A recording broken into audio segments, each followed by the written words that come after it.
Clear एकदम, concept में कोई दिक्कत नहीं ना, फोटो इलेक्ट्रिक के एकदम क्लियर होगा। क्या क्या है, फोटोन आया, इलेक्ट्रॉन निकले, काम खत्म, बस यही करना है फोटो इलेक्ट्रिक फोटोन, ठीक। और इसका रिवर्स प्रोसेस क्या होता है हमने आपको बताया था, एक्सरेज होते हैं। इसका रिवर्स प्रोसेस क्या होता है, एक्सरेज होते हैं, ये भी हमने आपको बता दिया था, ठीक है। चलिए आगे, अब थोड़ा आगे बढ़ते हैं। और एक ग्राफ हम लोग पिछले टर्न में बनाए थे ना, कैसा ग्राफ था वो, काइनेटिक एनर्जी और फ्रीक्वेंसी का ग्राफ था ना, बताइए भैया, ठीक है। चलिए उसी ग्राफ को हम लोग थोड़ा सा एक्सटेंड कर देते हैं और उसी ग्राफ को सेम मतलब जो ग्राफ आप बेसिकली बनाए हैं काइनेटिक एनर्जी और फ्रीक्वेंसी का, वही ग्राफ हम लोग फिर से बनाएंगे। बस आपको पता है क्या, जो काइनेटिक एनर्जी होती है बेटा के मैक्स, उसकी वैल्यू किसके इक्वल होती है, ई वी नॉट की, हमने समझाया था, ठीक है ना। वी नॉट क्या होता है बेटा, बताओ वी नॉट क्या होता है, वी नॉट को कहते हैं स्टॉपिंग पोटेंशियल, क्या कहते हैं, स्टॉपिंग पोटेंशियल और रिवर्स बायस पोटेंशियल होता है, ये आपको पता था, ठीक। तो इसी वी नॉट और फ्रीक्वेंसी में भी एक ग्राफ प्लॉट करना है, रिजल्ट हमको सेम मिलेगा, रिजल्ट हमको क्या मिलेगा बेटा, सेम मिलेगा, ठीक है ना। कुछ रिजल्ट नहीं, मतलब जो भाई काइनेटिक एनर्जी और फ्रीक्वेंसी आपने प्लॉट किया था, स्ट्रेट लाइन मिला था आपको, काइनेटिक एनर्जी और जब पोटेंशियल में प्लॉट करेंगे तब भी क्या मिलेगा आपको, स्ट्रेट लाइन ही मिलेगा, क्योंकि दोनों का वेरिएशन देखिए क्या है, एक जैसा है भाई। ई अगर कांस्टेंट है उसको आप हटा दें तो के मैक्स किसके प्रोपोर्शनल है आपका, वी नॉट के। तो जाहिर सी बात है जो वेरिएशन आपको काइनेटिक एनर्जी में मिल रहा था वही वेरिएशन किस में मिलेगा बेटा, वी नॉट में। बात समझ आ रहा ना। तो सेम ग्राफ का बिहेवियर एकदम सेम रहेगा, स्ट्रेट लाइन ही मिलेगा हमको, बस एक कैलकुलेशन और थोड़ी सी एक्सटेंड हो जाएगी, अभी आपको हम समझा देते हैं क्या हो जाएगा, ठीक है। चलिए आगे बढ़िए, लिखिए इसमें, लिखिए। और यही आपको निकालना होगा। आप काइनेटिक एनर्जी इलेक्ट्रॉनिक कैलकुलेट नहीं करते हैं लैब में, जब आप कैलकुलेशन करते हैं तो लैब में स्टॉपिंग पोटेंशियल आप वेरी कराते हैं, मतलब स्टॉपिंग पोटेंशियल ये स्टॉपिंग पोटेंशियल और फ्रीक्वेंसी का ग्राफ आपको प्लॉट करना होता है ना। लैब में आप काइनेटिक एनर्जी थोड़ी निकालेंगे इलेक्ट्रॉन का, ये स्टॉपिंग पोटेंशियल होता है और फ्रीक्वेंसी होती है, उसी को आप वेरी करा के ग्राफ क्या कर लेते हैं, प्लॉट कर लेते हैं। जब आप जाएंगे लैब में आपको समझ में आ जाएगा, ठीक है। चलिए आगे लिखिए, आगे लिखिए, लिखिए इफ़, एक ही ग्राफ बनवाए थे ना यार, इस टॉपिक को ख़त्म कराना चाहिए था वहीं पर। चलिए लिखिए if we not be the stopping potential, if V not be the stopping potential,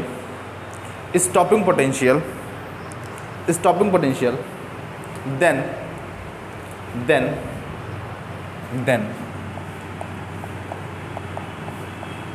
kinetic energy maximum बेटा किसके इक्वल होती है बताओ, ई वी नॉट के, ई वी नॉट के। काइनेटिक एनर्जी मैक्सिमम किसके इक्वल होती है बेटा, ई वी नॉट के, ठीक है। चलिए लिखिए देन बाई इक्वेशन, कुछ इक्वेशन बना था, equation 2, then by equation 2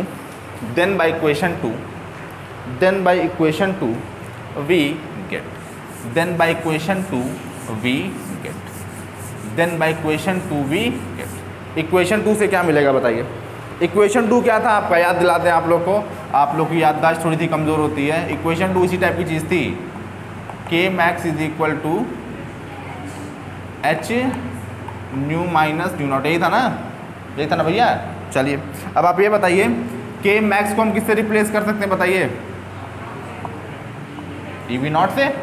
E V not किसके इक्वल आ गया बताइए, H nu minus h nu not, इसको मत लिखिएगा ये बस समझने के लिए, ठीक है।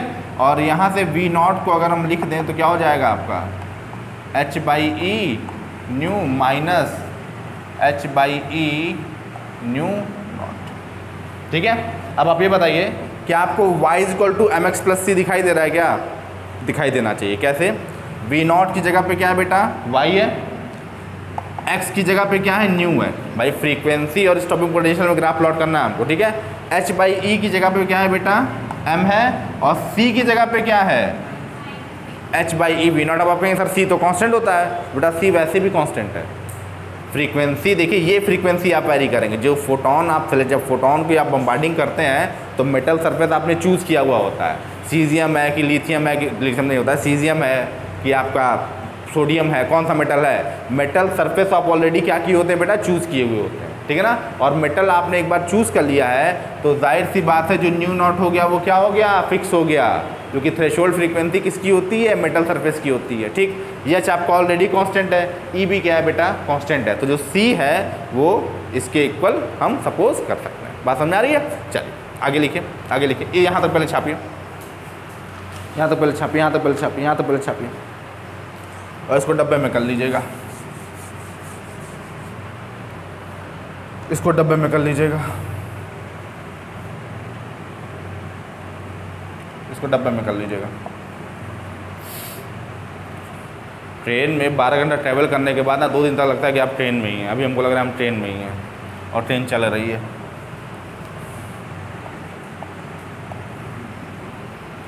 कितने भी कंफर्टेबल आप ट्रैवल हो जाए, मतलब ट्रैवलिंग करें आप, वो माइंड में कैसे लगता है कि हाँ ट्रेन अभी चल रही है, हम भी चल रहे हैं, हिलता रहता है सब। चलिए ओके बाबू, ठीक है, चलिए आगे लिखिए, फिर जल्दी लिखिए, जल्दी आगे लिखिए, जल्दी आगे लिखिए।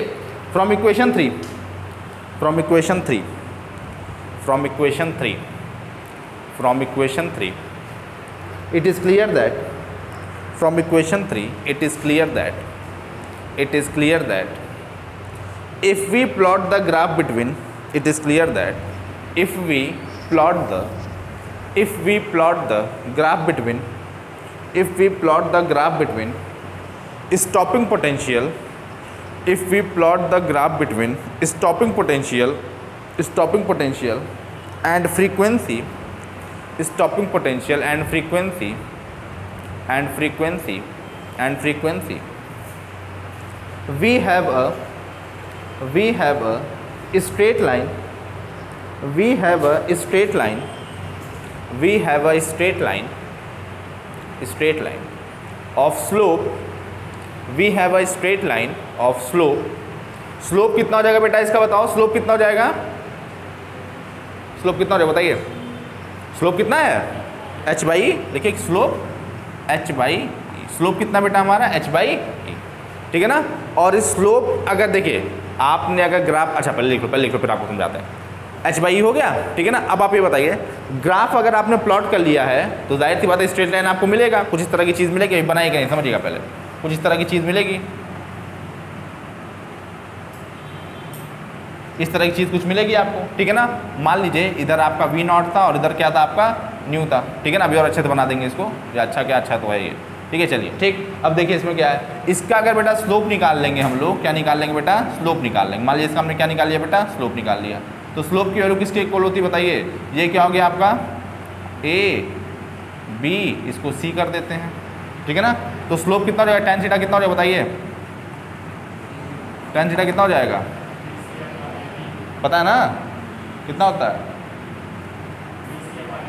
पता है ना इतना, बताएं वो भी, BC अपॉन, गोल्ड मेडलिस्ट लोग मैथ पढ़ाते हैं आपको, नहीं बता पाएंगे तो बेइज्जती हो जाएगी उनकी, BC अपॉन AB, ठीक है। अब बताइए BC अपॉन AB आपका है, ठीक। अभी बताइए AB होगा ना यार, परपेंडिकुलर बेसी होता है ना, अरे यार तुम लोग हमको भी हिला दोगे, ठीक है। चलिए और ये बताइए स्लोप की वैल्यू कितनी है, h बाई, कितना स्लोप हमारा h बाई, ठीक है ना। तो ये तो हम ग्राफ से कैलकुलेट कर लेंगे tan थीटा, और अगर tan थीटा हमने कैलकुलेट कर लिया ग्राफ से, ठीक है, तो यहाँ से आप क्या निकाल सकते हैं, आप प्लैंक कांस्टेंट की वैल्यू निकाल सकते हैं। करना क्या होगा, बस E से क्या करना होगा, इसमें मल्टीप्लाई करना होगा, है ना। चलिए एक और इंटरेस्टिंग चीज़ ये बताइए, इंटरसेप्ट आपको मिल गया, और इस ग्राफ का इंटरसेप्ट कितना हो जाएगा, इंटरसेप्ट कितना हो जाएगा आपका minus h nu naught by e के, यही तो होगा। तो इस इंटरसेप्ट से आप क्या निकाल सकते हैं, जो अंतःखंड की लंबाई है, इंटरसेप्ट को हिंदी में अंतःखंड कहते हैं, अगर आप लोग को याद हो तो क्या निकालेंगे आप इससे बताइए, क्या निकाल सकते हैं आप। स्लोप से तो आप प्लैंक कांस्टेंट निकाल लेंगे, इंटरसेप्ट से आप क्या निकाल सकते हैं, देखिए बताइए, सामने ही है भाई। अच्छा इंटरसेप्ट तो आप ग्राफ से निकाल लेंगे, जहाँ पे कट करेगा वो, क्या निकालेंगे बताइए, ना कौन सी कांस्टेंट, थ्रेशोल्ड फ्रीक्वेंसी नहीं, थ्रेशोल्ड फ्रीक्वेंसी नहीं, हम यहाँ वर्क फंक्शन कैलकुलेट कर सकते हैं, वर्क फंक्शन कैलकुलेट कर सकते हैं भाई। h न्यू नॉट क्या है आपका, वर्क फंक्शन ही तो होता है ना बेटा। तो यहाँ से जो इंटरसेप्ट है C, वो बेसिकली किसके इक्वल है आपका, फाई बाई ई के।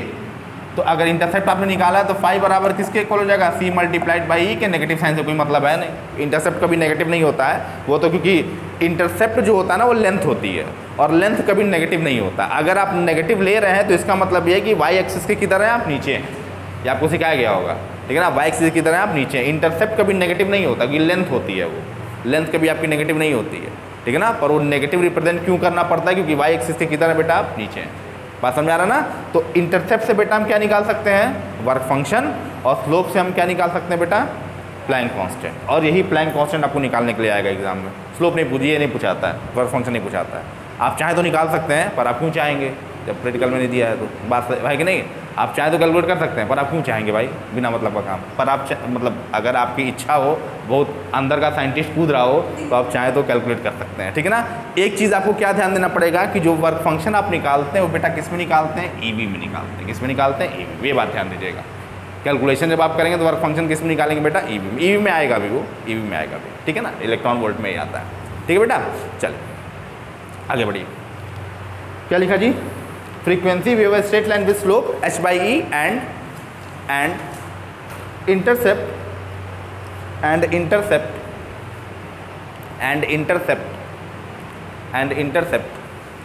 minus h nu naught by e and intercept minus h nu naught by e।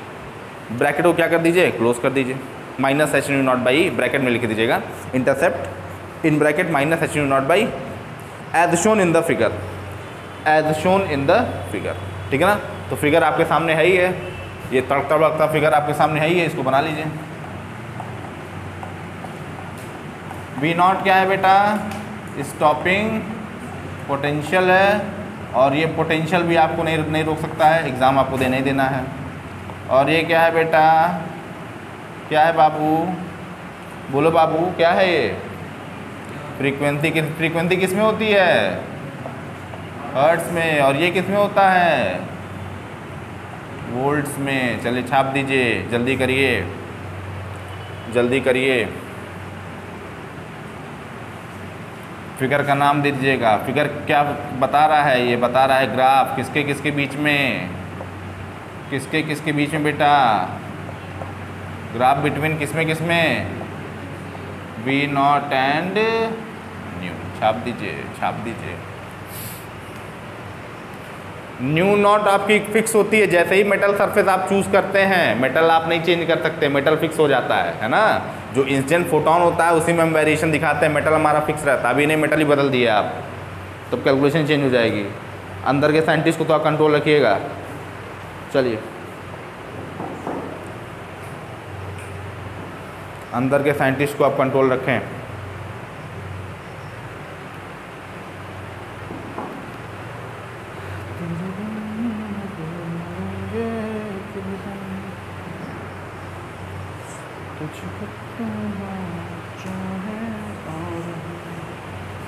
हो गया भैया, मिटाए इधर तो मिटा ही सकते ना यार।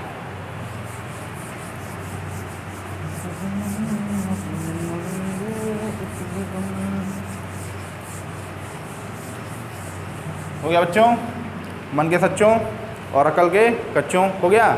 चलिए आगे बढ़िए, लिखिए आगे, जल्दी लिखिए। From the graph, paragraph change लिखिए, फ्रॉम द ग्राफ। जो हमने शब्दों में कहा था उसको भाषा में लिख लीजिए आप, from the graph, from the graph, उपयुक्त चित्र से, फ्रॉम द ग्राफ। ग्राफ से क्या मिलेगा बताइए, क्या मिलेगा, स्लोप इज इक्वल टू किसके इक्वल बेटा, h बाई ई के। तो यहाँ से h किसके इक्वल आ जाएगा बेटा, स्लोप मल्टीप्लाइड बाई किसके बेटा, ई के। डब्बे में कर दीजिए इसको, इम्पॉर्टेंट रिलेशन है ये, यही आपके काम आएगा। 100 नंबर में 50 नंबर है ये आपका प्रैक्टिकल का, अगर मिल गया एग्ज़ाम में तो। अगर आपको एग्ज़ाम में मिल गया तो, नहीं मिला तब भी जानकारी हो रही है आपको। जानकारी कोई ख़राब चीज़ थोड़ी है कि नहीं जी। चल फिर लिखिए, इंटरसेप्ट इज इक्वल टू,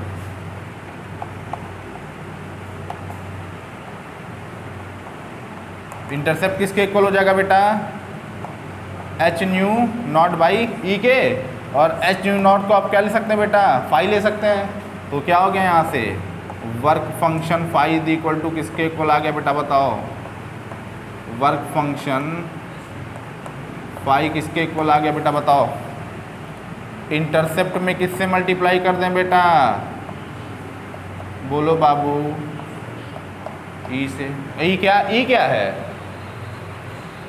अरे भगवान, किसका चार्ज है, कितना होता है पता है ना? हाँ चलिए, गनीमत है। ई हम लिखते जा रहे हैं कि एक्सपोनेंशियल ना समझ लें आप लोग, इतना मैथ्स पढ़ते हैं। एलिमेंट्री चार्ज है वो।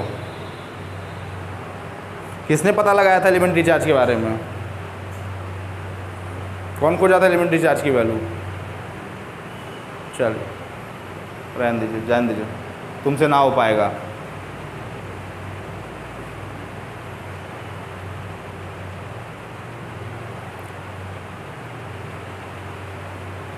रोज शाम में पढ़ा दिया करें क्या तुम लोगों को? अरे बस सुबह पढ़ो।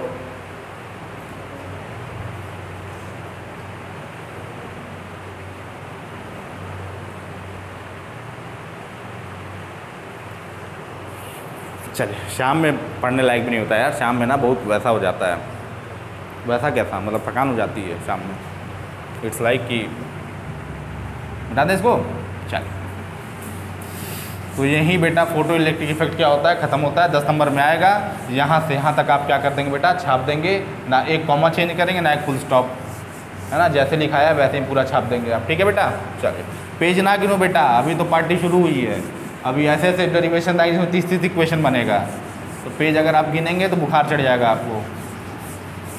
पेज बिल्कुल मत गिना करिए, टाइफाइड मलेरिया डेंगू हो सकता है। चलिए आगे बढ़िए, नेक्स्ट हेडिंग डाल दीजिए। नेक्स्ट हेडिंग क्या पढ़ा दें?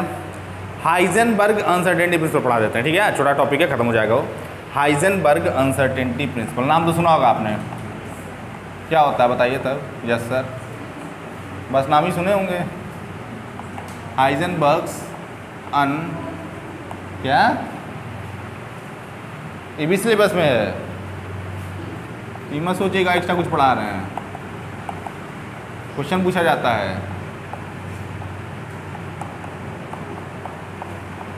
क्वेश्चन पूछा जाता है बाबू। PLE होगा, PL होगा, PLE होगा ना, कंफर्म ना? ठीक है ना, PL नहीं ना होगा। चलिए, IPL वैसे चल रहा है। चलिए खैर, क्या करना उससे। कल देखा था मैच आप लोगों ने? क्या करते हो यार तुम लोग, ना IPL देखते हो, ना वेब सीरीज़ देखते हो, ना पिक्चर देखते हो, ना पढ़ते हो, खाली ऑक्सीजन वेस्ट कर रहे हैं आप लोग रह करके यहाँ पे। चलिए नहीं, खाली ऑक्सीजन वेस्ट हो रहा है। चलिए लिखिए, अकॉर्डिंग टू बेटा, नया टॉपिक नए पेज से शुरू किया करो, मोदी जी मेडल थोड़ी देंगे उतना पेज बचा लोगी तो।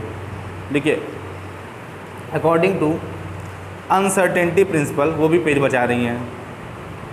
ये लग रहा है पेज बचा लेंगे तो स्वर्ग में जगह मिलेगी सीधे, सरस्वती माता खुश हो जाएंगी। According to Heisenberg uncertainty principle, according to नालायक, according to Heisenberg uncertainty principle, Heisenberg uncertainty principle, uncertainty principle क्या होता है बताइए, कोई पता है? भौतिक विज्ञान का जानकार हम सबके बीच कोई उभरता हुआ सितारा, आने वाले दिनों का वैज्ञानिक होगा। ले तो सन्नाटा क्यों है भाई? कोई बताए क्यों? हमको देखे टॉप टाइटल याद आ रहा होगा, ये नालायक हूँ। ये बताइए, तुम लोग को जो PDF हम भेजे थे, PDF पढ़े थे आप लोग? ग्रुप में एक PDF होगा क्वांटम मैकेनिक्स वाला।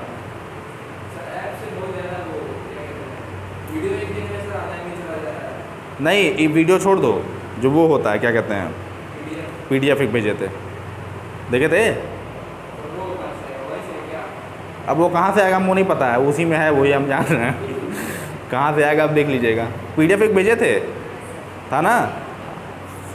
उसी में डाउनलोड का ऑप्शन होगा। हम लोग अभी खुद नहीं एडमिन बन पाए उसके। चलिए बताइए क्या होता है, बताओ जी हीरो। नो आइडिया, पता नहीं जी, कौन सा नशा करता है? अरे बताओ यार, पता नहीं, डायरेक्ट बोलो पता नहीं, बोलो जी, बोलो बच्चों। हाँ, मोमेंटम और पोजीशन क्या, चले इतना याद आया, अभी और याद आएगा। आप लोग ना हनुमान जी की तरह से हैं, पता ही नहीं पता आपको। जब हनुमान जी थे, जब पहाड़ उठाना हुआ तो उनसे कहा गया कि भैया ऐसा है कि जब पहाड़, जब लक्ष्मण जी को चोट लगी थी तो सब लोग मुंह ताकने लगे दूसरे का, कौन जाएगा संजीवनी बूटी। हनुमान जी मुंह ताक रहे थे, तो जामवंत ने कहा था कि अरे भैया आप ही को जाना है, आप क्या मुंह ताक रहे हैं, उठाइए चलिए आप ही कर पाएंगे। तो हनुमान जी की तरह से आप लोग को श्राप दे दिया गया है यूनिवर्सिटी में एडमिशन लेते ही कि सोचने की शक्ति एकदम खत्म हो जाएगी आप लोगों की। आप लोग को याद दिलाना पड़ता है तब। यहाँ आप ही के अंदर वो सामर्थ्य, आप ही के अंदर वो शक्ति, आप लोग कुछ कर सकते हैं। यूनिवर्सिटी का सिस्टम ऐसा है ना कि आप लोग की जो लॉजिकल माइंड है वो ठप पड़ जाती है, और आप लोग ना फिर मतलब सोच नहीं सकते। थर्ड ईयर तक तो एकदम हालत ख़राब हो जाती है। थर्ड ईयर तक फर्स्ट ईयर के बच्चे बल्कि लॉजिकल होते हैं, इंटरमीडिएट से पढ़ के आओ जोश में लॉजिकल होते हैं। थर्ड ईयर तक तो बच्चे एकदम गधे हो जाते हैं। गधे की खासियत पता है क्या होती है, उनको जो दीजिए आप वो खा लेंगे। थर्ड ईयर बच्चे भी ऐसे ही होते हैं, जो दो वो खा लेंगे, जितना बोझ ला दो तो बस कॉपी में होना चाहिए सर, समझ में नहीं आने, कॉपी में सर बस हो जाए, एग्ज़ाम में आए हुआ होना चाहिए बस। लॉजिकल थिंकिंग एकदम खत्म हो जाती है थर्ड ईयर तक। ये हम लोग का एक्सपीरियंस है, थर्ड ईयर तक लॉजिकल थिंकिंग एकदम खत्म हो जाती है। आप लोग भी देख लीजिए, हाइजेनबर्ग तो कोई बहुत बड़ी चीज़ थोड़ी है। केमिस्ट्री में पढ़े होंगे आप, इंटर में बहुत ऐसे पढ़ाया जाता है इसको, ठीक है ना। अब देखिए याद आया धीरे से, क्या याद आया कि लीनियर मोमेंटम होता है, पोजीशन होता है, कुछ होता है उसमें, कुछ क्या होता है ये नहीं पता है, ठीक है ना। तो देखिए आपको समझाया गया हो, क्या समझाया गया होगा, कोई पार्टिकल है अगर, तो उसका या तो हम लीनियर मोमेंटम फिक्स कर सकते हैं या तो उसका पोजीशन फिक्स कर सकते हैं। क्या रीज़न होता है, ये दोनों को एक साथ फिक्स नहीं कर सकते हैं। दोनों को एक साथ फिक्स इसलिए नहीं किया सकता है क्योंकि बेटा एक स्टैटिकल वेरिएबल होता है, एक डायनेमिकल वेरिएबल होता है। इस वजह से दोनों को हम एक साथ फिक्स नहीं कर सकते। बात समझ में आ रहा है। एक किताब है ऑथर बाइजर की, कभी उसको आप पढ़िएगा, उसमें हाइजेनबर्ग अनसर्टेनिटी प्रिंसिपल बहुत अच्छे से समझाया गया है, ठीक है। आप लोग के लिए तो बस एक स्टेटमेंट है वो, उसमें बहुत अच्छे से समझाया गया है हाइजेनबर्ग अनसर्टेनिटी प्रिंसिपल को। उससे आप समझिएगा, उसको पढ़िएगा, उसमें देखिएगा कितने अच्छे से आपको एक्सप्लेन किया गया है। हम लोग क्या करते हैं ना, हाइजेनबर्ग अनसर्टेनिटी प्रिंसिपल को एक स्टेटमेंट याद कर लेते हैं, उसका मतलब क्या है वो हमको समझ में नहीं आता है, ठीक है ना हमको ये पता होता है कि जो वेरिएबल्स हैं उन वेरिएबल्स को कहते क्या है। भाई पोजीशन और मोमेंटम है, वैसे और वेरिएबल्स हैं कि नहीं है कि नहीं है, हैं और वेरिएबल्स भी हैं। ऐसे और भी वेरिएबल्स हैं जो हाइजेनबर्ग अनसर्टेनिटी प्रिंसिपल को बेटा क्या करते हैं, फॉलो करते हैं। फॉर एग्जाम्पल बताइए, कोई एग्जाम्पल बताइए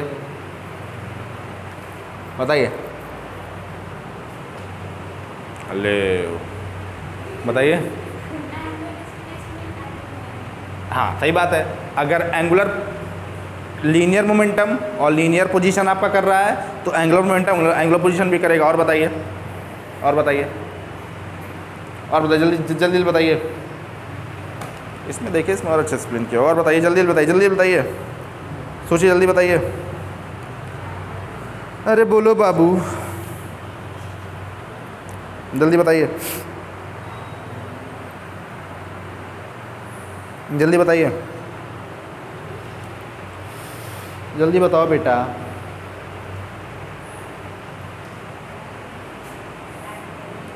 टाइम और रिलेटिविटी, टाइम और सही बोल रही हो, एक टाइम होता है और एक और, देखिए समझिए पहले, देखिए समझा रहा है। Delta x into delta P is greater than और इक्वल टू एच हो गया, ये आपका हो गया, ठीक। अब इसी तरीके से y के लिए भी आप लिख सकते हैं, इसको y में कर दीजिए, इसको y में भी आप कर सकते हैं। Delta y delta P y, ठीक है, और delta z delta P z, ये इसका मैथमेटिकल स्टेटमेंट है, ठीक। चलिए, एक तो ये इक्वेशन हो गया आपका लीनियर डिस्टेंस, लीनियर मोमेंटम। इसको हम एंगुलर डिस्टेंस, एंगुलर मोमेंटम भी कर सकते हैं। तो क्या लिखेंगे हम, delta theta into delta j, ठीक। एच क्रॉस कर दीजिए, एच भी लिखते हैं, एच क्रॉस भी लिखते हैं, कोई दिक्कत नहीं होती है, ठीक है। एच क्रॉस समझते हैं आप क्या होता है, एच क्रॉस नहीं जानते हैं, अरे यार एच कितना होता है, कुछ होता होगा। एच क्रॉस कितना होता है, एच क्रॉस होता है एच अपॉन 2 पाई, ठीक है ना।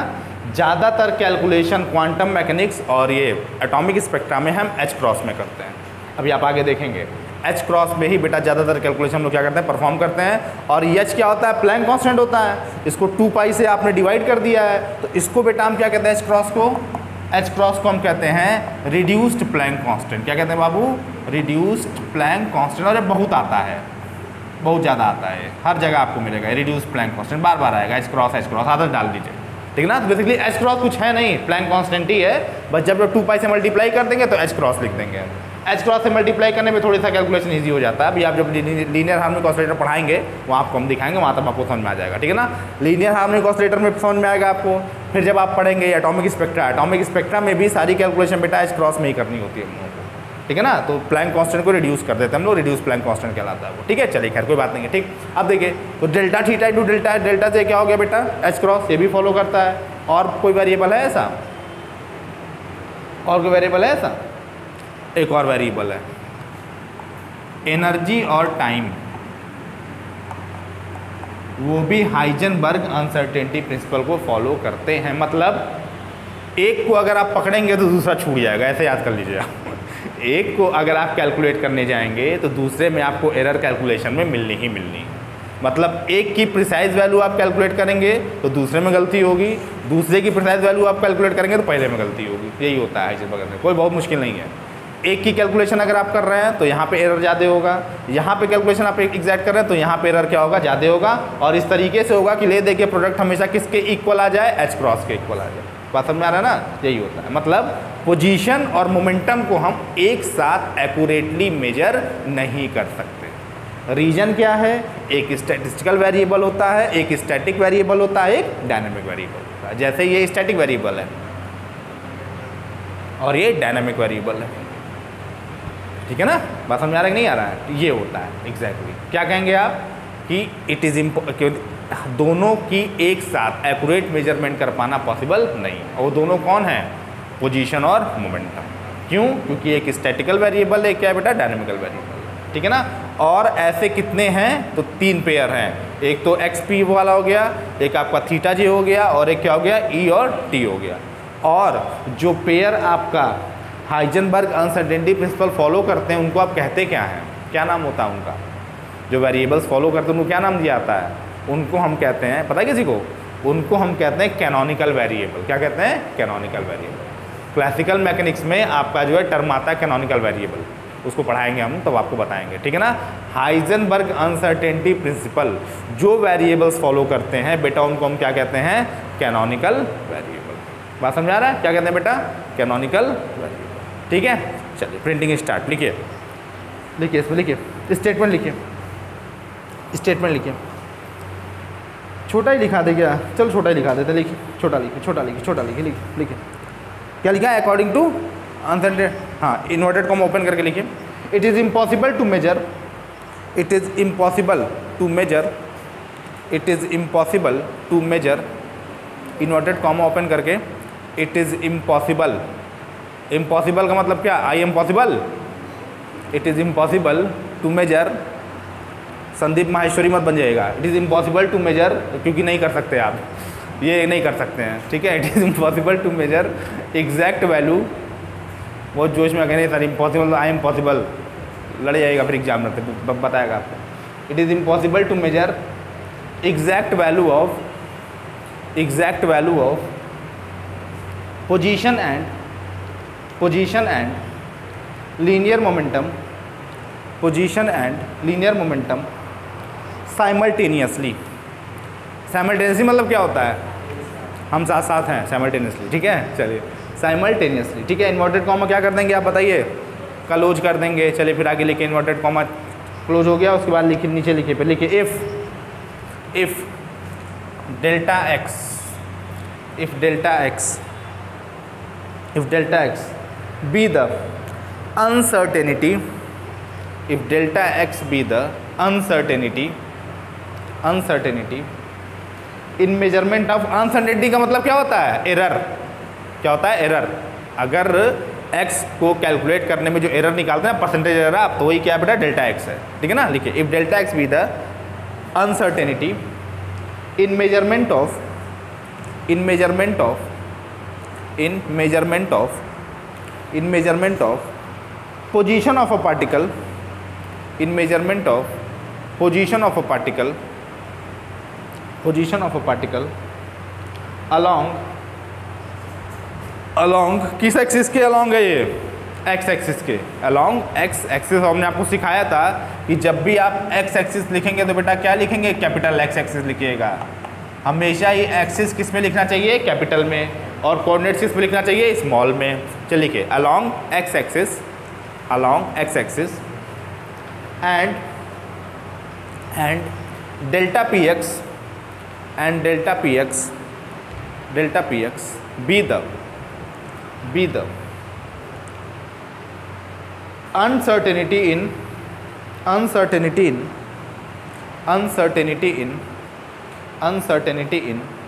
measurement of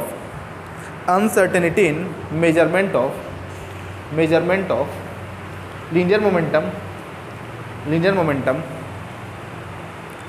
momentum of a particle, linear momentum of a particle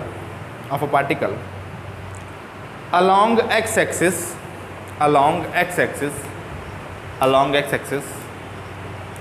then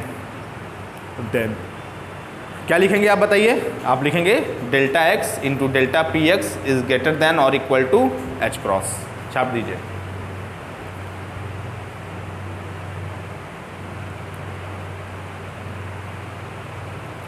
easy है कि वेरी वेरी इजी है? देखिए बहुत मुश्किल नहीं है ये सब। इससे एक कॉन्सेप्ट बड़ा अच्छा निकाला जाता है। हाइजेनबर्ग अनसर्टेनिटी प्रिंसिपल को यूज़ करके एक कैलकुलेशन निकाली जाती है। कैलकुलेशन क्या कहता है? वो कैलकुलेशन ही कहता है कि न्यूक्लियस में इलेक्ट्रॉन एग्जिस्ट क्यों नहीं करते, है ना। तो उसमें हाइजेनबर्ग अनसर्टेनिटी प्रिंसिपल का रिजल्ट हम लोग यूज़ करते हैं। 2 नंबर का सवाल पूछा था आपसे। आंसर आप लोग लिए कि नहीं लिए? अभी नहीं लिए होंगे। अनसॉल्व जवाब लेंगे तो उसमें 2 नंबर का सवाल आया है कि इलेक्ट्रॉन जो है न्यूक्लियस में क्यों नहीं पाया जाता है। ठीक है, ये सब क्वेश्चन आपको अलग से हम बताएंगे। जैसे कॉम्पटन इफेक्ट था, कॉम्पटन इफेक्ट में एक क्वेश्चन पूछा जाता है कि डेली लाइफ में कॉम्पटन इफेक्ट आप क्यों नहीं ऑब्जर्व कर सकते। आपने लिखा था ना कि लिमिटेशन में क्या कि जो कॉम्पटन इफेक्ट होता है उसके लिए फोटोन कैसा चाहिए? हाईली एनर्जेटिक चाहिए। और डेली लाइफ में फोटोन हाईली एनर्जेटिक होते हैं नहीं, वरना हमारी आँखें फूट जाती। ज़्यादा एनर्जी फोटोन होता तो हमारी आँखें चली जाती। हम लोग को तो भगवान ने दे करके भेजा है। कितना भेजा है? कहाँ तक देख सकते हैं हम? 4000 एंगस्ट्रॉम से 7000 एंगस्ट्रॉम। 7000 है ना कि 8000 है? 8000 है ना? 7000 कितना है? 7000 है, कन्फर्म है? चलिए 7000 अपना क्या, 7000 एंगस्ट्रॉम बस यही है। इसके पीछे आप देख सकते हैं क्या? नहीं। इसके आगे देख सकते हैं क्या? नहीं। इतने में ही नरक मचा दिया हम लोगों ने। कोरोना आ रहा, सुनामी आ रहा, देख ही रहे हैं आप। इससे ज़्यादा अगर जाते तो क्या होता सोच लीजिए आप, है ना। और जब आप कैलकुलेट करेंगे इसको तो ये basically 10 to the power 14 hertz की लाइट आती है। सिर्फ इतने रीजन में आएगा आपका, मतलब एक फ्रीक्वेंसी आपको अलॉटेड है। भगवान ने आपको जो सेंस करने की क्षमता दी है सिर्फ एक फ्रीक्वेंसी की दी है, 10 और 14 हर्ट्ज़ के ऑर्डर की। उससे पहले नहीं, उसके बाद में नहीं। और सुनने में भी कमज़ोर हैं हम लोग। 200 से 20 हर्ट्ज़ से 20 किलो हर्ट्ज़ तक सुनने में भी हम लोग कमज़ोर हैं। तब ये हाल है। अगर सब मिल जाता है इंसान को तो सोचिए कोई और स्पीशीज शायद सर्वाइव ही नहीं कर पाती। तब अगर हमारे पास सारे मतलब जैसे डॉल्फिन्स होती हैं, डॉल्फिन्स अल्ट्रासोनिक वेव प्रोड्यूस कर सकती हैं, पता होगा आप लोगों को। और जितनी कैपेसिटी की अल्ट्रासोनिक वेव, जिस फ्रीक्वेंसी की अल्ट्रासोनिक वेव प्रोड्यूस कर सकती हैं, उतना अभी तक हम लोग जा ही नहीं पाए हैं। उसका 1/3 अभी तक नहीं प्रोड्यूस हो पाया है। ह्यूमन जो रिसोर्सेज होते हैं, जो मशीन हम लोग बनाते हैं अल्ट्रासोनिक वेव के प्रोडक्शन के लिए, वो उसका 1/3 भी नहीं प्रोड्यूस कर सकते जितना नेचुरली भगवान ने उनको गिफ्ट किया हुआ है। सोचिए आप, है ना। तो ये है कि नेचर ने जो है, और नेचर देखिए भेदभाव नहीं करता है। हमने आपको सिखाया था पहली ही क्लास में कि सबसे छोटे सिस्टम को उसने सबसे बड़ा फोर्स दिया। न्यूक्लियर सिस्टम सबसे छोटा होता है, उसने सबसे बड़ा फोर्स दिया। और सबसे बड़े सिस्टम को, जो ग्रेविटेशनल सिस्टम था, सोलर सिस्टम था, उसको सबसे छोटा फोर्स दिया। तो नेचर कहीं भेदभाव नहीं करता है। हमको फर्टाइल दिमाग दिया, दिमाग सबसे तेज या खतरनाक वाला दिया, तो देखिए जो सेंस करने की क्षमता थी वो घटा दी, है कि नहीं।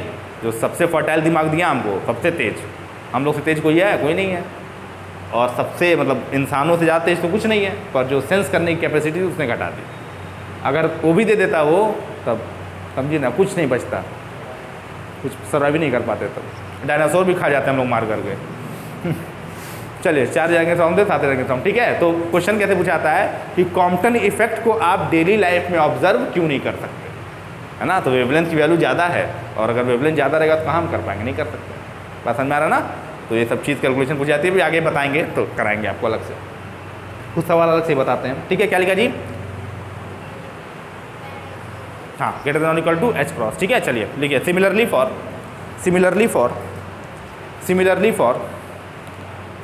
फॉर होशियार बन रही थी बेटा आए, similarly for Y and Z directions, similarly for Y capital से होगा ना जी, डायरेक्शन हो रहा है तो Y and Z direction, similarly for Y and Z directions, similarly for Y and Z directions क्या लिखेंगे आप बताइए, delta Y into delta P Y greater than और equal to H cross, delta Z delta P Z greater than और equal to H cross. छाप दीजिए छाप दीजिए छाप दीजिए छाप दीजिए छाप दीजिए। हो गया बेटा। चलिए अब उसके लिए भी लिख देते हैं, किसके लिए, एंगुलर मोमेंटम और एंगुलर मोमेंटम, एंगुलर डिस्प्लेसमेंट और टाइम और एनर्जी के लिए, ठीक है। छापी जल्दी छापी जल्दी छापी जल्दी छापी लिखिए जल्दी लिखिए जल्दी लिखिए जल्दी लिखिए लिखिए लिखिए सिमिलर नहीं हो गया, चलिए आगे लिखिए, लिखिए लिखिए लिखिए वेयर, इसका कंटिन्यू करें, वेयर डेल्टा वाई क्या है बेटा, डेल्टा वाई क्या है, अनसर्टेनिटी इन, लिखिए delta y is equal to uncertainty in position along y axis, delta y is equal to uncertainty in position along y axis, uncertainty in position along y-axis, position along y-axis, ठीक है। Delta z क्या है बेटा, लिख डालिए अपने मन से, डेल्टा z क्या हो जाएगा, अनसर्टेनिटी इन पोजीशन along, छापिए छापिए छापिए छापिए छापते रहिए बस, छापते रहिए, कॉपी भरते रहिए बस, क्योंकि उसलिए आप लोग आते हैं, समझना तो है नहीं कुछ, कॉपी भरते रहिए बस। और मेरे क्वांटम मैकेनिक्स की कॉपी रखे रहिएगा, किसी कंपटीशन की आप तैयारी करेंगे काम आएगा आपके, हमेशा रखे रहिए, नहीं कबाड़ में बेच दिए या भूजा खा ली उसी पे, हमेशा रखे रहिएगा, फाड़ के समोसा मत खा जाइएगा उसी पे, हमेशा रखे रहिएगा उसको, कंपटीशन में हमेशा काम आएगा आपके। अगर फिजिक्स से आप पढ़ रहे हैं आगे तो आप छोड़ दिए तो आप पढ़ क्या रहे हैं, कोई प्रिपरेशन आप करेंगे बैंक एसएससी का छोड़ करके तो ये काम आएगा, चाहे आईएएस क्यों नहीं कर रहे हैं, आईएएस का भी अगर आप करते हैं तो उसमें सिलेबस में सब रहता है तो काम आएगा। इंटरव्यू में आप जाएंगे तो बेसिक थर्ड ईयर फिजिक्स, अच्छा चलो ये बताओ गायब हो गया, अब आप चले आए मुँह लटका करके, क्योंकि यहाँ तो पढ़े नहीं थे कायदे से। कॉपी हमेशा रखनी चाहिए, रिवीजन करने में आसानी होती है, और जो अपने हाथ से लिखा हुआ होता है उसे रिवाइज करना आसान होता है। कॉपी हमेशा रखा करिए, first year second year third year सभी कॉपी रखा करिए। देखिए हम लोग अभी तक रखेंगे हैं थर्ड ईयर की अपनी, भले अब दफनाने की स्थिति में आ गई है पर अभी रखे हुए हैं, क्योंकि उसमें जितना डिटेल होगा ना इस सब कॉपी में नहीं होगा। ये सभी स्टूडेंट्स की कॉपी रहती है, उसको तो डिटेल, क्योंकि कुछ ना कुछ घटते जाता है हर साल, कुछ ना कुछ लैंग्वेज में चाहे ऐसे घटते जाता है, उसमें बहुत डिटेल में होगा, एक एक चीज़ डिटेल में, मेरा बनाया हुआ है वो, एक एक चीज़ डिटेल में होगा। ऊपर देखिए कई सारी चीज़ें लिखी होंगी जो आपको समझ में नहीं आएंगी, वो किसी किताब में पढ़े होंगे, कभी नोट कर लिए होंगे, कई सारी चीज़ें उसमें, बाइबल है वो, ऐसे पढ़ी हुई है फिलहाल बाइबल है वो, उसमें कई सारी चीज़ें ऐसी होंगी जो कॉन्सेप्चुअल तब पढ़ने के लिए अपना समझे होंगे। धीरे धीरे जब पढ़ाते जाता है ना तो आलसी होता जाता है आदमी, तो उतना ही देता जितनी ज़रूरत होती है। जब पढ़ता है तो सोचता है कि भाई ज़्यादा बटोर लें, अब आजकल उल्टा हो गया है, जो पढ़ाता है वो ज़्यादा पढ़ता है, जो पढ़ता है वो कहता है कम से कम में काम चल जाए, KPH UPH और TPH PPH पता नहीं क्या क्या आ गया है। ठीक है चलिए आगे लिखिए, फिर आगे लिखिए, क्या लिखा जी,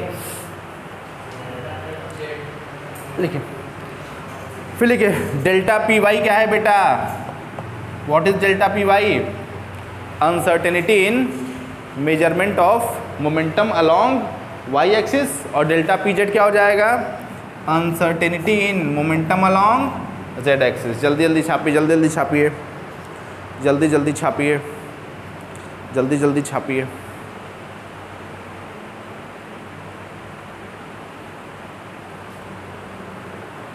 जल्दी जल्दी करिए, आसान है, कुछ है ही नहीं, आसान क्या, अब इससे आसान खाली खाना और सोना है जो आप लोग डेली करते हैं, है कि नहीं जी।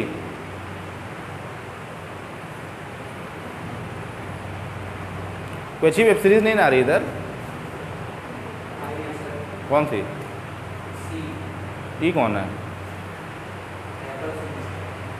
अरे तो बजट वाला बताओ यार, फ्री में है तब ठीक है, भेज देना हमको, देखेंगे। चलिए हो गया बेटा, चलिए फिर आगे लिखिए, पैराग्राफ चेंज करके लिखिए, जल्दी लिखिए, जल्दी लिखिए, जल्दी लिखिए, लिखिए लिखिए,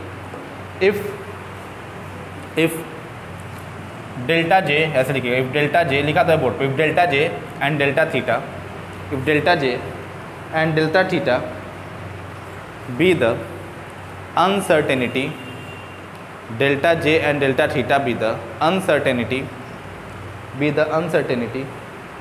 in measurement of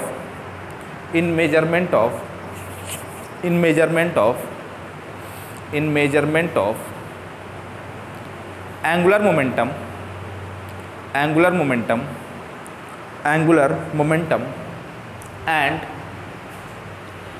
angular displacement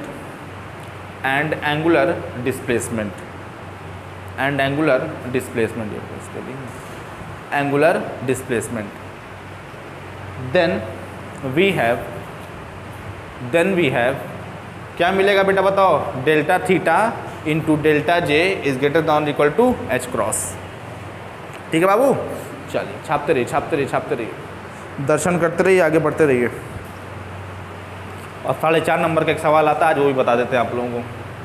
Heisenberg uncertainty principal का वेरिफिकेशन कैसे किया जाता है, पूछा था सवाल, बहुत नहीं पूछा आता है पर पूछा आता है। 4.5 नंबर में सवाल पूछा आता है कि हाइजेनबर्ग अनसर्टेनिटी प्रिंसिपल को एक्सपेरिमेंटली कैसे वेरीफाई किया जाएगा। ठीक है, 2 नंबर में आएगा तो सिर्फ ये पूछ देगा हाइजेनबर्ग अनसर्टेनिटी प्रिंसिपल क्या होता है। 4.5 नंबर में अगर आएगा तो स्टेटमेंट के साथ साथ वेरिफिकेशन ही पूछ देता है ना। तो स्टेटमेंट आज बता देते हैं, वेरिफिकेशन बताते हैं। 4.5 नंबर तैयार आप लोगों का। चलिए आगे लिखिए, फिर पैराग्राफ चेंज करके फिर लिखिए, if delta E and delta T, if delta E and delta T be the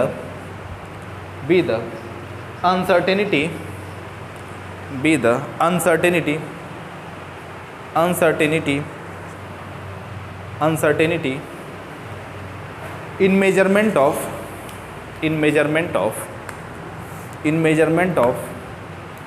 energy and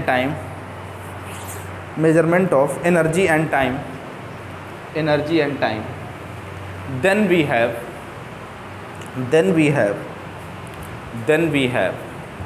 क्या मिलेगा बच्चों, मन के सच्चों। ठीक है, इसको भी डब्बे में कर लीजिएगा और इसको भी डब्बे में, दोनों को डब्बे में कर लीजिएगा। डब्बा खेलते हैं, आइए डब्बा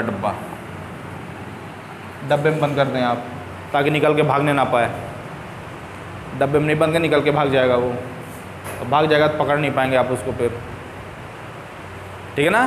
तो अगर 2 नंबर का सवाल आएगा बेटा, इतना क्या कर देना है, छाप देना है। 4.5 नंबर में जो छापना है वो हम बता देते हैं, हेडिंग डाल दीजिए, verification of Heisenberg uncertainty principal, verification of Heisenberg uncertainty principal,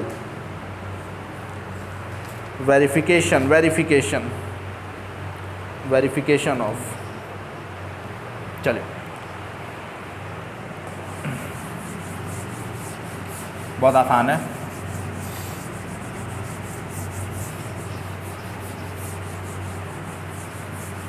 देखिए, जो भी आप पढ़ रहे हैं उसके रिगार्डिंग कॉन्सेप्ट एकदम क्लियर रखिएगा, ताकि एग्ज़ाम में याद ना करना पड़े ज़बरदस्ती वाला।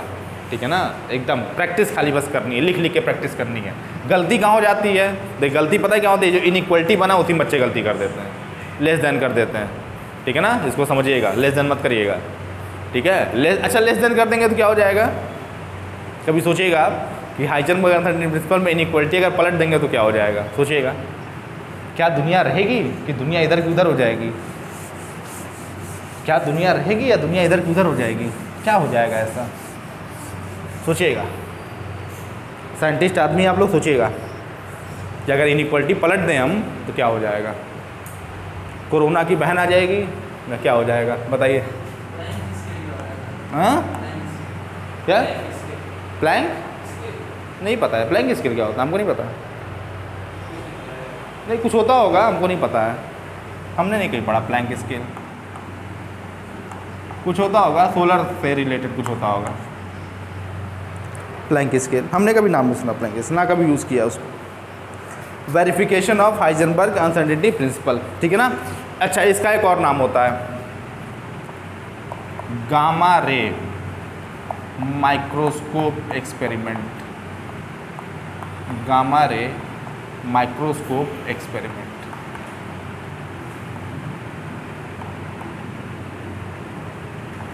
गामा रे माइक्रोस्कोप एक्सपेरिमेंट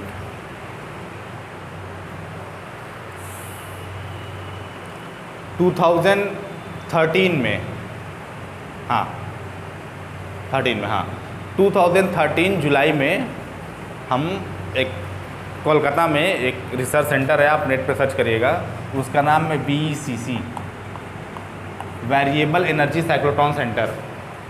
आपने भाभा का नाम सुना होगा, जैसे भाभा है डिपार्टमेंट ऑफ एटॉमिक एनर्जी में आता है, वैसे ही ये भी आता है। इंडिया का सबसे बड़ा साइक्लोट्रॉन यहीं पर है। साइक्लोट्रॉन समझते होंगे आप, नाम सुना होगा आपने।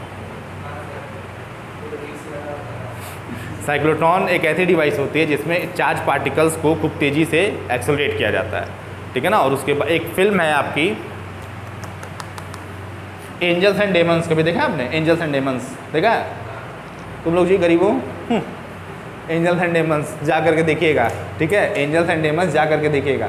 उसमें जो है एंजल्स एंड डेमंस का एंडिंग याद है तुमको? क्या होता है? अरे कितने पहले देखे थे? कुछ खास नहीं था? नहीं, फिल्म देखिएगा अभी आप, एंजल्स एंड डेमंस, ठीक है। एक फिल्म आई थी बहुत पहले, अरे यार देखो पिक्चर का नाम भूल जाते हैं हम, पहले ही सब बच्चों को रेफरेंस देते थे, मुझे जाके देखिएगा। अब तो खैर एंजल्स एंड डेमंस से पहले एक आई थी, अरे यार da Vinci code. Da Vinci code बहुत पुरानी फिल्म है वो, हम लोग छोटे छोटे थे तब आई थी। दा विंची कोड कभी नाम शायद सुने हो आप लोग।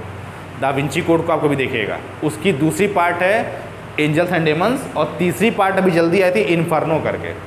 इन्फर्नो अभी जल्दी आई थी 3-4 साल पहले, जल्दी मतलब 3-4 साल पहले आई थी इन्फर्नो। वो तीसरा पार्ट था उसका, तीसरा पार्ट इन द सेंस कि उसी सीरीज़ की थी वो, कोई कनेक्शन नहीं होता पहले से, पर सीरीज़ वही थी, ठीक है ना। तो दा विंची कोड आप देखेंगे तो बहुत अच्छी फिल्म है। दा विंची कोड में जीसस क्राइस्ट जो थे, जैसे 2 तरह के लोग थे, एक जीसस क्राइस्ट को भगवान मानते थे, एक जीसस क्राइस्ट को इंसान मानते थे, ठीक है ना। तो अब हुआ क्या कि जो जीसस क्राइस्ट को भगवान मानते थे वो टेम्पलर्स कहा जाता था या नाइट टेम्पलर्स कहा जाता था। और वो लोग चाहते थे कि जो जीसस क्राइस्ट हैं उनकी जो फैमिली है वो बची रह जाए।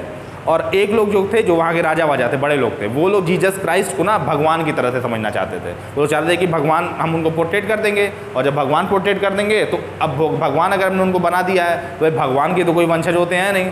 तो वो लोग जो राजा महाराजा वहाँ के थे वो क्या चाहते थे कि जो भी उनके वंशज हैं उन सबको ख़त्म कर दिया जाए। तो वो लोग उनकी फैमिली के पीछे पड़ जाते हैं।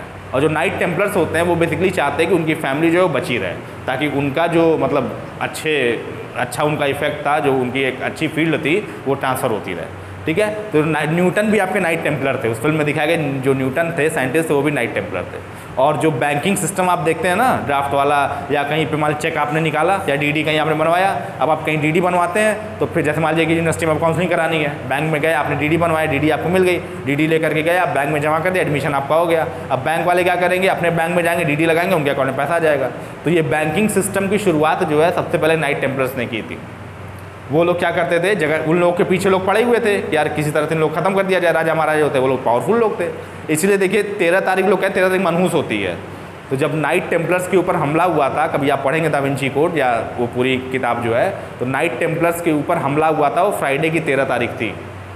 और मैक्सिमम नाइट टेम्पलर्स को राजा महाराजा जो वहाँ के थे उन्होंने मार डाला था, बहुत गिनती के लोग बस बचे थे, न्यूटन भी उसमें से एक थे।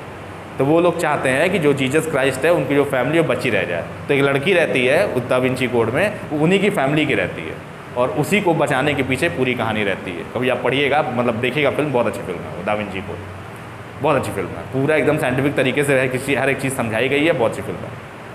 और उसके बाद बनी थी एंजल्स एंड डेमंस। तो एंजल्स एंड डेमंस में पहला सीन जो होता है उसमें एक्सेलरेटर दिखाया जाता है, और उस एक्सेलरेटर में प्रोटॉन न्यूट्रॉन अलग अलग होते हैं। तो उसके बाद एक एंटी मैटर जनरेट होता है। एंटी मैटर शायद आपने नाम सुना होगा, कभी सुना है आपने एंटी मैटर? इलेक्ट्रॉन का एंटी मैटर होता है पॉजिट्रॉन आपने नाम सुना होगा। पेयर एनिहिलेशन कहते हैं इसको। इलेक्ट्रॉन और पॉजिट्रॉन अगर आपस में मिल जाते हैं बेटा, तो एनर्जी निकल करके बाहर हो जाती है। ये आपने सुना होगा, इलेक्ट्रॉन और पॉजिट्रॉन। ऐसा कहा जाता है कि जैसे हमारा यूनिवर्स है वैसे ही कहीं एक एंटी मैटर का यूनिवर्स होगा। जैसे आप लोग पढ़ रहे हैं ना, आप लोग एक पार्टिकल हैं, उसी तरीके से आपका कोई एंटी पार्टिकल इस समय वहाँ पढ़ रहा होगा। जैसे हम हैं तो हमारा कोई एंटी पार्टिकल वहाँ पढ़ा रहा होगा। और अगर हम लोग आपस में मिल गए, समहाउ कांटेक्ट में आ गए, तो फिर एनर्जी के फॉर्म में क्या हो जाएंगे, निकल जाएंगे, ठीक है ना। तो उस फिल्म में एंजल्स एंड डेमंस में इतना सा एंटी मैटर बनता है, बस सिर्फ और सिर्फ इतना सा। और आप उसका धमाका देखिएगा लास्ट में कैसा होता है। जब मैटर से मिलता है वो अंतिम में, वो बेसिकली एक टाइम बम होता है, तो उसका आप धमाका देखिएगा कैसा होता है। इतना सा बस एंटी मैटर रहता है। तो मैटर जब एंटी मैटर से मिलता है तो कितना खतरनाक हो सकता है वो उस फिल्म में दिखाया गया है। बहुत तगड़ा धमाका होता है लास्ट में, है ना। तो वो देखिएगा आप, कहीं आपको मौका मिले दा विंची कोड देखिएगा, उसके बाद फिर ये देखिएगा एंजल्स एंड डेमन्स। हाँ वही चीज़ एंटी मैटर के बारे में बताया गया पूरा, एंटी मैटर के बारे में बताया गया। एक बैटरी टाइप एक बॉक्स रहता है, उसमें एंटी मैटर रखा हुआ रहता है, उसी की बैटरी धीरे धीरे खत्म हो रही होती है। तो बैटरी खत्म हो जाएगी तो मैटर बीच में रखा होता है, फील्ड खत्म हो जाएगी तो मैटर गिर जाएगा नीचे, और मैटर गिर जाएगा तो मैटर से मिल जाएगा, एंटी मैटर गिर जाएगा तो मैटर से मिल जाएगा, और मैटर से मिलेगा तो फिर ब्लास्ट होता है भयंकर वाला। इतना सा होता है बस, सिर्फ और सिर्फ इतना सा। और कभी आप देखिएगा इतना से कितना बड़ा धमाका होता है, बहुत एनर्जी निकलती है ना। E=mc² तो बहुत एनर्जी निकलती है। अभी आप फिल्म में देखिएगा, मज़ा आएगा आप लोगों को। तो बेसिकली हम बता क्या रहे थे कि 2013 में हम गए थे वेरिएबल एक्सेलेरोमीटर सेंटर में, तो वहाँ पर जो है यही एक्सपेरिमेंट हम लोग किए थे, गामा रे एक्सपेरिमेंट किए थे। और gamma ray experiment, gamma rays की हेल्प से जो आपने कॉम्पटन इफेक्ट में फार्मूला पढ़ा है ना, कॉम्पटन फार्मूला पढ़ा है ना, उसको हम लोग वेरीफाई किए थे कि गामा रे के लिए कैसे वेरीफाई किया जाता है उसको। वो पूरा कैलकुलेशन हम लोगों ने किया था, ठीक है। और एक अपरेटस जो था उस पूरे इतना इस कमरे का आधा होगा, वो इस कमरे का आधा लैब होगा, और कम से कम 3-4 करोड़ रुपए का उसमें सामान रखा हुआ था। जिस डिटेक्टर पे हम काम किए थे, 2 डिटेक्टर हमको यूज़ करना था, ऐसे 4 लगे हुए थे। एक डिटेक्टर की कीमत 20 लाख रुपया थी। और उस डिटेक्टर में क्या था कि अगर थोड़ा सा भी आपने नॉब घुमाने में जल्दबाजी कर दी, या वोल्टेज आपने थोड़ा सा बढ़ा दिया, तेज़ कर दिया, तो वो डिटेक्टर ख़राब हो जाता है। वो 20 लाख रुपया तुरंत पानी में, बहुत सेंसिटिव होता है वो, लगातार बम्बार्डिंग हो रही होती है। उसके लिए स्पेशली लिक्विड नाइट्रोजन भरा जाता है डिटेक्टर्स जो होते हैं, क्योंकि डिटेक्टर्स पे लगातार पार्टिकल, डिटेक्टर होता क्या है, डिटेक्टर पे एक ऐसे करके मेटल की फॉइल होती है या किसी मटेरियल की फॉइल होती है, उसके ऊपर लगातार पार्टिकल ऐसे करके आके लड़ रहे होते हैं। तो होता क्या, पार्टिकल लगातार बम्बार्डिंग होगी तो इसका टेम्परेचर बहुत बढ़ जाता है। तो इसको ठंडा रखने के लिए वहाँ पर लिक्विड नाइट्रोजन यूज़ की जाती है।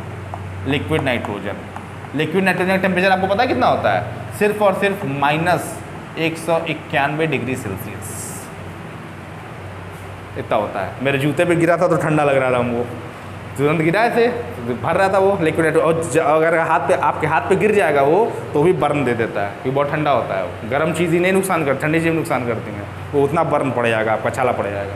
मेरे जूते पे गिरा था, ठंडा ठंडा लग रहा था हमको, ऐसे फील कर रहा था वो लिक्विड नाइट्रोजन, और छटक करके गिरा, खूब मतलब बोला खूब एक्टिव होता है वो, तो फिर निकल कर गिरा, तो जूते पे गिरा मेरे, तो ठंडा ठंडा लग रहा था हमको। और हाथ पे गिरता है तो हाथ जल जाता है, बहुत केयरफुली यूज़ करना पड़ता है उसको।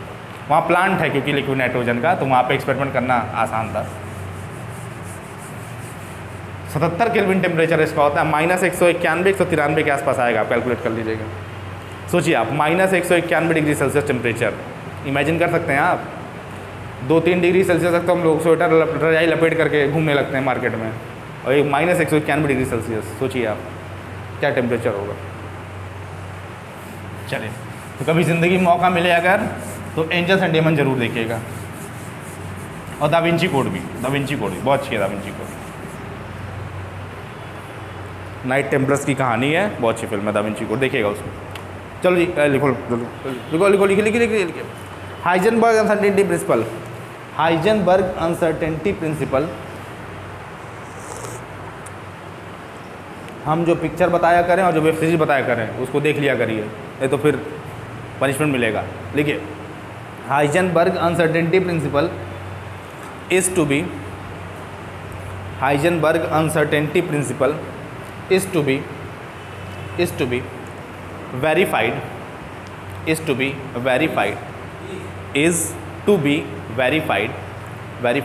using Compton effect, is to be verified using Compton effect, ठीक है ना बेटा, Compton effect। फिर लिखिए, that is an interaction between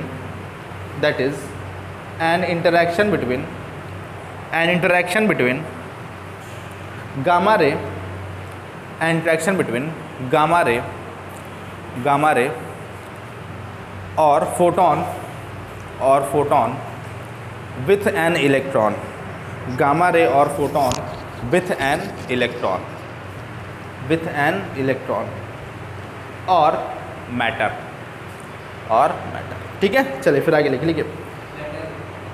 फिर लिखिए मैटर, फिर लिखिए such in elastic collision, such in elastic collision, such in elastic collision, such in elastic collision viewed by viewed by viewed by viewed by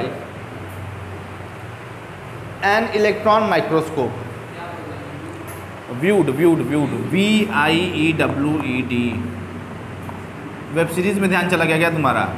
VIEWED, viewed by an electron microscope. क्या आप electron microscope के बारे में जानते हैं? नहीं जानते होंगे। BHU कभी जाएंगे आप तो वहाँ पर है, वहाँ पे जाइए, इलेक्ट्रॉन को देखिए घूमते हुए माइक्रोस्कोप से। हाँ, इलेक्ट्रॉन माइक्रोस्कोप से आप इलेक्ट्रॉन को देख सकते हैं, ठीक है ना। और वो BHU में है आपका, यहाँ तो है नहीं, यहाँ हो सकता हो 10-12 साल में आ जाए, तब तक तो खैर आप लोग कहाँ से कहाँ होंगे। चलिए इलेक्ट्रॉन माइक्रोस्कोप लिखिए। In this micro observation, in this micro observation, in this micro observation, in this micro observation there is an uncertainty। थक गई क्या बेटा? there is an uncertainty, कुछ खाया पिया करो बाबू। there is an uncertainty in measurement of, there is an uncertainty in measurement of, in measurement of linear momentum, in measurement of linear momentum, linear momentum of electron along the, of electron along the direction of, along the direction of, along the direction of incident photon, along the direction of incident photon। such micro observation, such micro observation, such micro observation can be understood by, can be understood by, can be understood by below figure। below को कोई below नहीं लिखेगा, below figure, below को कोई below नहीं लिखेगा। चलिए below figure, चलिए देखें ये क्या है बेटा? आपको क्या पता होगा क्या है? इलेक्ट्रॉन है ये। क्या है बाबू? इलेक्ट्रॉन, ठीक है। इस इलेक्ट्रॉन से क्या आके टकराता है? क्या आके टकराता है बेटा? फोटोन। क्या टकराता है बताइए? फोटोन, ठीक है। चलिए फोटोन टकराता है ना, पता है ना, कॉम्पटन इफेक्ट याद है। चलिए गनीमत है। चलिए आइए आगे बढ़ते हैं। अब देखिए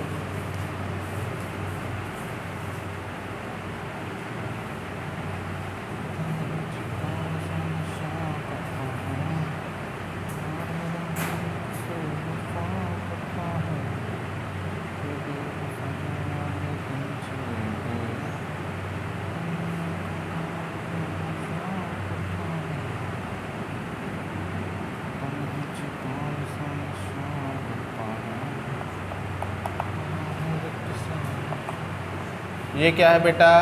ये डायरेक्शन है। किसकी डायरेक्शन है? इंसिडेंट फोटोन की। क्या आपको इतना पता है? जी हाँ, आपको इतना पता है। क्या आप इतना जानते हैं? जी हाँ, आप इतना जानते हैं, ठीक है। Direction of incident photon. चलिए आइए एक एक्सिस बना देते हैं इसी में, ठीक है। चलिए अब मान लीजिए फोटोन की दो डायरेक्शन हम लेते हैं, ठीक है ना, स्कैटरिंग की, ठीक है ना। अब देखिए है क्या भाई, देखिए ये एक इलेक्ट्रॉन माइक्रोस्कोप ऊपर हमने लगाया है। तो ये बताइए आप, जो इलेक्ट्रॉन माइक्रोस्कोप आपने ऊपर लगाया है वो जाहिर सी बात है जो मिनिमम स्कैटरिंग मेजर करेगा वो इस एंगल पर होगी, और जो मैक्सिमम मेजर करेगा वो इस एंगल पर होगी। बाकी इसके बाद का कुछ देख पाएगा क्या? वो नहीं देख पाएगा। जो भी स्कैटरिंग फोटोन की होगी मेजरमेंट करने की, वो या तो इधर होगी या तो इधर होगी, मतलब मिनिमम ये होगी, मैक्सिमम ये होगी। उसके बाद का वो देख पाएगा क्या? नहीं देख पाएगा, क्योंकि उसके बाद का जो होगा उसकी रेंज के कहाँ हो जाएगा बेटा? बाहर हो जाएगा।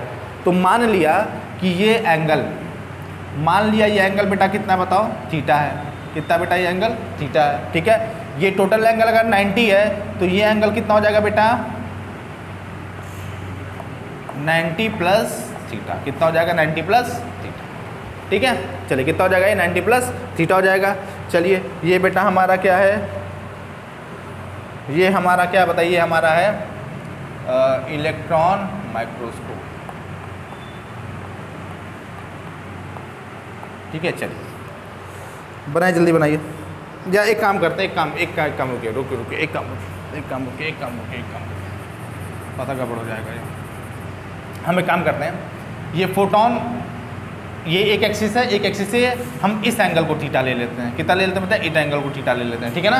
तो अगर ये एंगल थीटा हो गया तो ये कितना हो जाएगा 90 माइनस थीटा, कितना हो जाएगा 90 माइनस थीटा, और ये कितना हो जाएगा, ये भी थीटा हो जाएगा, ठीक है। थीटा इधर 90 माइनस थीटा इधर, तो ये कितना हो जाएगा 90 प्लस थीटा। ठीक है, छाप दीजिए, जल्दी छापिए, जल्दी छापिए। सही है, हाँ सही है, जल्दी छापिए, जल्दी छापिए। इंसिडेंट फोटोन है ये, इंसिडेंट फोटोन है ये, और इंसिडेंट फोटोन बेटा कितना होता है h न्यू होता है, ठीक है। और इलेक्ट्रॉन है ये, हाँ ठीक है, चलिए हाँ ठीक है, बस इतना रहने दीजिए, बस बहुत है इतना। चलिए अभी फिगर में कुछ करेक्शन कराना करा देंगे।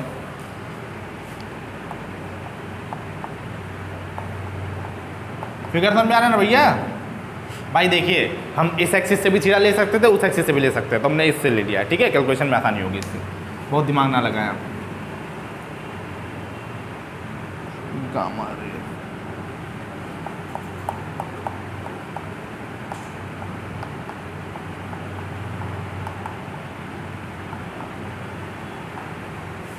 आज दो इम्पोर्टेंट टॉपिक ख़त्म हो गया आपका मजाक में। जबकि आज हम कुछ पढ़ के नहीं आए थे, ट्रेन से आए थे, ट्रेन से आके सो गए थे, उसके बाद उठे हैं तो मैम का मैसेज था क्लास लेना है, तो वही फिर खाना खाएं भाग आए हैं।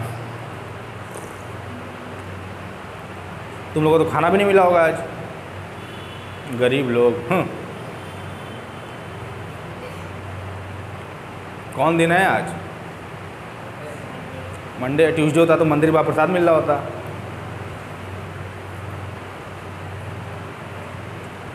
लड़के तो ही सब देखते हैं। इलाहाबाद में हॉस्टल के लड़के रहते, देखते हैं कहीं आसपास शादी तो नहीं है, सब जाएंगे फिर डव साबुन खरीदेंगे, उससे अपना मुंह धुलेंगे, गोरे वोरे हो जाएं, बढ़िया जो कपड़ा साफ़ होगा उसको पहन लेंगे, घुस जाएंगे बारात में नाचते हुए। अब फर्स्ट क्लास खाना खा के सब आ जाते हैं। दुल्हन भी करती थी, वेरी गुड, बात सही है। नहीं ठीक है, करना चाहिए ये सब, बस पकड़ाना नहीं चाहिए बेटा, फिर ना फिर बहुत बेइज्जती हो जाएगी। बस कोशिश ये करिएगा पकड़ाए ना आप, पकड़ाने बहुत बेइज्जती हो जाएगी भाई।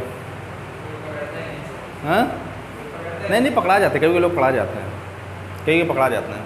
एक बार हम ही पकड़े थे, मेरा एक दोस्त था, वो आया था यूनिवर्सिटी में, हम लोग पढ़ते थे, तो मेरे एक मम्मी के स्टाफ में किसी की शादी थी, कि मतलब किसी उनकी लड़की की शादी, तो हम लोग गए थे ऐसे ही, तो उसको देखे, हमको यहाँ कहाँ कह रहे हो भैया ऐसे बतिया रहे, हम कह बस करो कि बेटा खाना खाने आए हैं बस। और वो लड़का जब हमको देखा तो जब तक खाना खा नहीं लिया तब तक मेरे साथ था। वो पता नहीं किस भैया गायब हो गए उनके, जिनके साथ वो आए थे, वो मेरे साथ हो गए, क्योंकि हमको लोग वहाँ जानते थे। हम कहे चलो भाई खा पी लो, क्या करना है, कौन सा मेरे घर की शादी भगा देते हैं हम, और क्या भाई, नहीं जानते तो भगा ही ना देते यार। पर प्लेट सिस्टम है, 800 रुपया प्लेट थाली है, कौन रिस्क लेगा यार। ये भी देखिए 800 रुपया प्लेट की थाली होती है, 500 रुपया लोग देख चले आते हैं, ये भी नुकसान हो जाता है। अब पहले क्या होता था, हलवाई बनाते थे खाना, तो घर का दाल चावल होता था, तो लोग 11-21 रुपये देते थे। अब 800 रुपया प्लेट थाली है तो मैक्सिमम 500 तक जा रहे हैं लोग, क्या बताया जाए। आप लोग पूछिएगा, आप लोग नहीं, मेरे मम्मी पापा की शादी में 11-21 रुपये मिलता था, उसमें क्या होता है यार, 11 रुपये में क्या होगा। है तो 11 रुपये बहुत था। हमको याद है अपनी होश में पापा 15 रुपये का तेल भराते थे, 15 रुपये लीटर तब तेल था, 15-20 रुपये लीटर था तेल मेरी होश में, जब हम लोग छोटे थे तब। और 3.5 रुपये का ब्रेड मिलता था, 3 रुपये का 3.5 रुपये ब्रेड मिलता था, जो आज 15, जो आज बड़ा वाला ब्रेड है ना 25 का नहीं, जो और उससे छोटा होता है 15-20 का जो हो गया, जो वो 3-3.5 का मिलता था हम लोग के टाइम पे, वो हमको याद है। अंडा 1.5-2 रुपये का मिलता था, अब तो 8 या 9 हो गया, 6 रुपया भी है। तब बल्ब भी देखिए 100 वाट का होता था, और तब बिजली बिल 500-600 आता था। अब 6-7 वाट का है तो 2000 बिल आता है। ये भी उल्टा ही चल रहा है सिस्टम। चलिए लिखिए जल्दी लिखिए इफ़ डेल्टा एक्स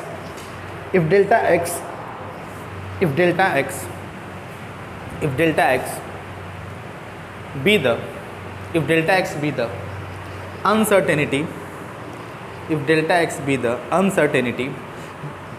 फिगर समझने में कोई दिक्कत नहीं ना बेटा है, ठीक है ना, फिगर समझने में कोई दिक्कत नहीं होगी आप लोग को। लिखिए if delta x be the uncertainty in measurement of, कोई दिक्कत होगी बताइएगा, नेक्स्ट टर्म में समझा देंगे। फिर नेक्स्ट टर्म कब है, कल ही तो है।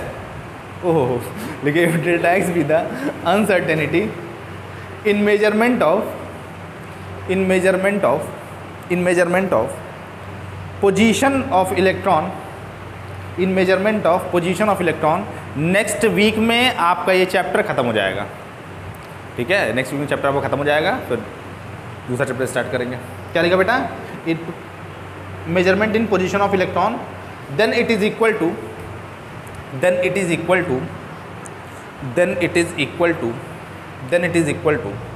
Limit of resolution of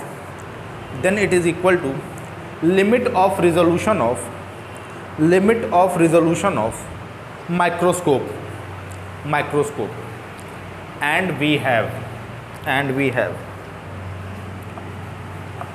delta x is equal to lambda upon 2 sin theta, ये लाइन आपको समझ में आई कि नहीं आई है? नहीं समझ में आएगी, समझिए पहले होता क्या है। देखिए इलेक्ट्रॉन माइक्रोस्कोप है, देखिए लिमिट ऑफ रिजोल्यूशन क्या होता है जानते हैं आप, या रिजॉल्विंग पावर, नाम तो सुना होगा। क्या आप बीएससी सेकेंड ईयर पास हैं? नहीं, आप BSc second year almost promoted हैं, फर्स्ट वाले प्रमोटेड हैं, आप लोग ऑलमोस्ट प्रमोटेड हैं, ठीक है ना। तो लिमिट ऑफ रिजोल्यूशन में जो है, लिमिट ऑफ रिजोल्यूशन में यार रिजॉल्विंग पावर क्या होता है, रिजॉल्विंग पावर या लिमिट ऑफ रिजोल्यूशन किसी डिवाइस की वो कैपेबिलिटी होती है जिसकी वजह से वो दो नियर बाई इमेजेस को क्या करता है, सेपरेट करता है ना। जैसे मान लीजिए ये हमारी आँख है, तो इस आँख, ये 2 उंगलियाँ हमारी हैं, एक पर्टिकुलर डिस्टेंस के बाद ये दोनों एक ही लगने लगती है, 1 mm की डिस्टेंस होती है, आपको रिजल्ट अगर याद हो तो, ठीक है। तो उसी तरीके से हर डिवाइस की बेटा क्या होती है, लिमिट ऑफ रिजोल्यूशन होता है, उसी का रेसिप्रोकल रिजॉल्विंग पावर कहते हैं। समझने के लिए दोनों एक ही मान लेते हैं हम, ठीक है। तो देखिए इसमें है क्या, जो इलेक्ट्रॉन माइक्रोस्कोप है उसमें एरर कितने का होगा भाई, जाहिर सी बात है, कितना मिनिमम वो मेजर कर सकता है, कितने तक के फोटॉन्स में वो डिस्टिंग्विश कर पाएगा, जितना उसका क्या होगा, लिमिट ऑफ रिजोल्यूशन होगा। तो एरर निकालने के लिए आप क्या करेंगे, मिनिमम क्राइटेरिया लेके चलेंगे। तो मिनिमम क्राइटेरिया उसका कितना फॉलो होगा, जितना उसका लिमिट ऑफ रिजोल्यूशन होगा भाई, उससे ज़्यादा वो जो है रिजॉल्व नहीं कर सकता, उससे ज़्यादा वो रिजॉल्व नहीं कर सकता। जो एरर आपको निकालना होगा, तो एरर कैसे निकालेंगे आप, हम उसका क्या लिख लेंगे, लिमिट ऑफ रिजोल्यूशन। बात समझ नहीं आ रहा है कि उसके बाद उन 2 फोटॉन्स में वो डिस्टिंग्विश नहीं कर पाएगा, ठीक है ना। तो डेल्टा एक्स किसके इक्वल हो जाएगा बेटा हमारा, लैम्डा अपॉन 2 sin थीटा। ये फॉर्मूला होता है अगर आप लोग को याद हो तो माइक्रोस्कोप का, ठीक है। इसको बेटा इक्वेशन कितना बना देंगे आप, इसको इक्वेशन आप बना देंगे, कितना बना देंगे बताइए, 1। कितना बना देंगे बताइए, 1। और लिखिए वेयर, ये बात आपको समझ में आई है तो बहुत अच्छी बात है, नहीं आई तो और अच्छी बात है, क्योंकि आपको सीधे सीधे फॉर्मूला क्या कर देना, यूज़ कर देना है, ठीक है ना। तो टेंशन बिल्कुल मत लीजिएगा, यहाँ से पूछा ही जाएगा, सीधे सीधे इसको लिख देना चाहिए आंख बंद करके। समझते हैं आप तो बहुत अच्छी बात है कि भैया 2 फोटॉन्स को अगर सेपरेट करना है हमको, तो मैक्सिमम एरर कहाँ तक पॉसिबल है, ये सेपरेशन जो उसकी लिमिट ऑफ रिजोल्यूशन होगी, ठीक है ना, क्योंकि उसके बाद हम जो है सेपरेट उसको नहीं कर पाएंगे, ठीक है ना। तो मैक्सिमम सेपरेशन कहाँ तक पॉसिबल है, जो उसकी लिमिट ऑफ रिजोल्यूशन है, उसी को हमने लिख दिया यहाँ पे, ठीक है। चलिए आगे बढ़िए, फिर पैराग्राफ चेंज करके लिखिए वेयर थीटा इज इक्वल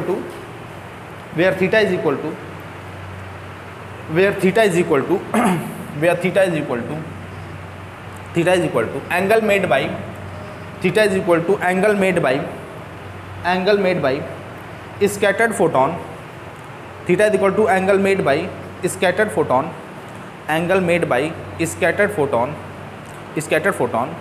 किस डायरेक्शन से है बेटा, ये वर्टिकल डायरेक्शन से। क्या कहेंगे, from vertical direction, made by scattered photon from vertical direction,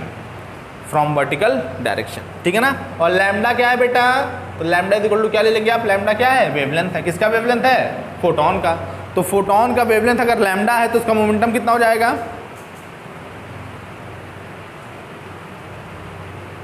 अरे भाई पता है आपको, E is equal to HC by lambda होता है ना, ठीक है ना। और E बाई सी किसके इक्वल होता है, मोमेंटम के। तो मोमेंटम कितना हो जाएगा आपका, H बाई लैम्डा, सिंपल है। जब हमने सिखाया था आपको E इज इक्वल टू किसके इक्वल होता है, पी सी के। ये आपने रिलेटिविटी में पढ़ा होगा। तो यहाँ से P बराबर किसके इक्वल आ जाएगा, E बाई सी के। E बाई सी जब आप करेंगे तो मोमेंटम कितना हो जाएगा, H बाई लैम्डा के। और वैसे भी डी ब्रॉगली हाइपोथेसिस यही तो है, P is equal to h lambda, है कि नहीं। P is equal to de Broglie hypothesis है, P इज इक्वल टू किसके इक्वल होगा, H बाई लैम्डा के। ठीक है ना। अब देखिए, अगर ये बताइए यहाँ पे H बाई लैम्डा अगर इसका वेवलेंथ है, मोमेंटम है, और इसका मोमेंटम कितना बेटा हमारा, H बाई लैम्डा। ठीक है ना, दोनों का मोमेंटम कितना हमारा, H बाई लैम्डा। ठीक, अब देखिए आप, तो इसके दो कंपोनेंट होंगे, एक H by lambda cos theta और एक H by lambda cos 90 minus theta होगा, और एक कितना होगा, H by lambda cos 90 plus theta. दो कंपोनेंट होंगे इसके, होंगे कि नहीं होंगे। चल छापे, जल छापे, जल छापे, पैराग्राफ चेंज करके लिखिए। देखिए, now to get uncertainty in momentum, now to get uncertainty in momentum, now to get uncertainty in momentum, uncertainty in momentum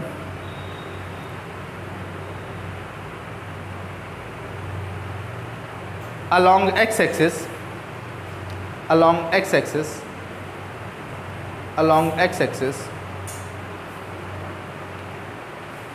along x-axis, we have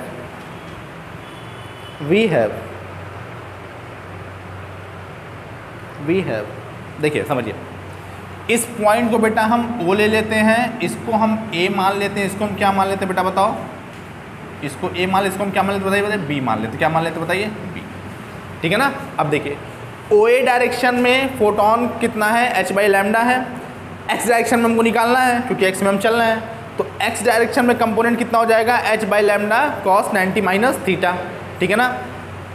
OB के लिए X डायरेक्शन में कंपोनेंट कितना हो जाएगा, H by lambda cos 90 plus theta, और error निकालने के लिए मैक्सिमम से इसको क्या कर देंगे, माइनस कर देंगे। ठीक है, छापी, जल्दी छापी, लिखिए आगे।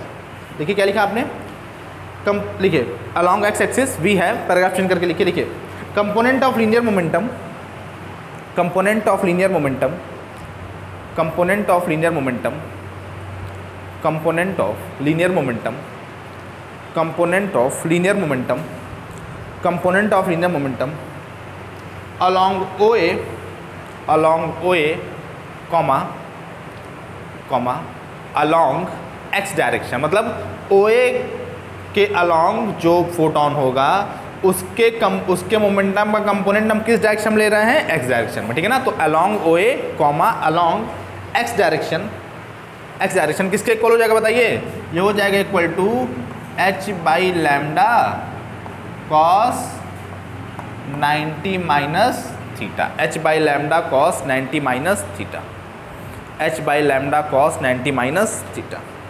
ओके ओके, फिर पैराग्राफ चेंज करके लिखिए, component of, component of, component of, component of linear momentum, component of linear momentum, component of linear momentum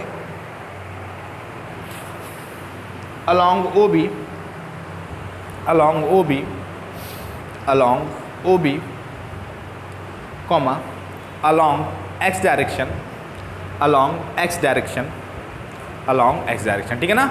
OB के along पे फिर किस में निकालना है, x डायरेक्शन पे। कितना हो जाएगा बताइए, H by lambda cos 90 plus theta. ठीक है ना। अब देखिए एक चीज़ और समझिए, जो स्कैटरिंग होती है वो स्कैटरिंग एंगल पे तो डिपेंड करती है ना।